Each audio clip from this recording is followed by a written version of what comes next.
Hi folks, this is Vicky from patternprincess.com. Today we're going to be looking at how to do the front post double crochet. This is a swatch that I've done here for you.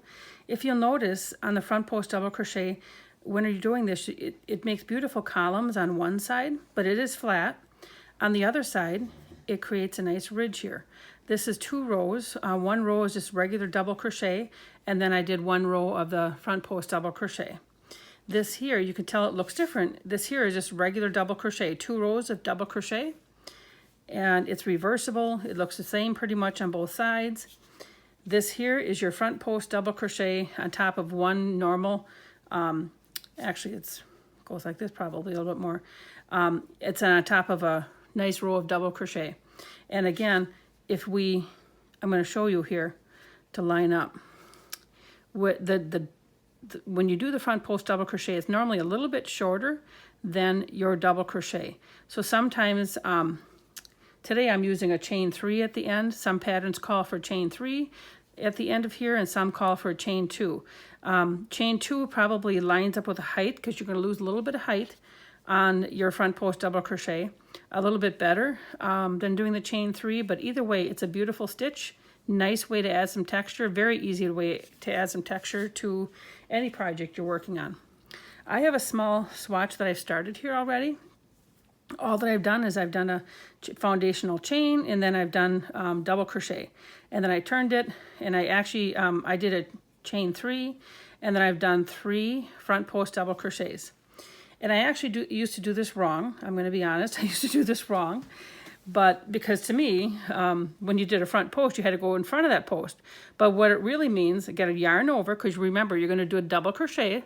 It's the same mechanics as a normal double crochet. You yarn over, but instead you're going to be working in these posts. This is a post. This part here is a post. That's a post. So you put your hook behind that post, but in front of the other ones. You're going to be working in front of your work. That's how I'm going to be able to remember a front post double crochet. All right, so then you yarn over and bring it back through underneath that post, yarn over again, bring it through the 2 loops, yarn over, bring it through the 2 loops, and we have one completed.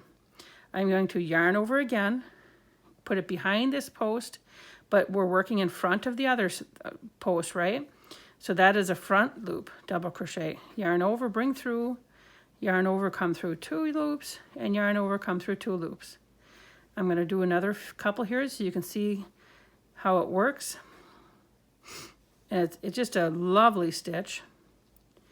And if you can double crochet, you can do this. It just takes you a little bit of practice, and it just creates that beautiful ridge, and it also, again, creates the column look rather than stacking stitches on top of each other. And got one now in the end. Make sure when you're doing this work that you also make sure that you do a double crochet in the initial chain 3 space. And it's giving me a hard time here now. Got to get in there. There.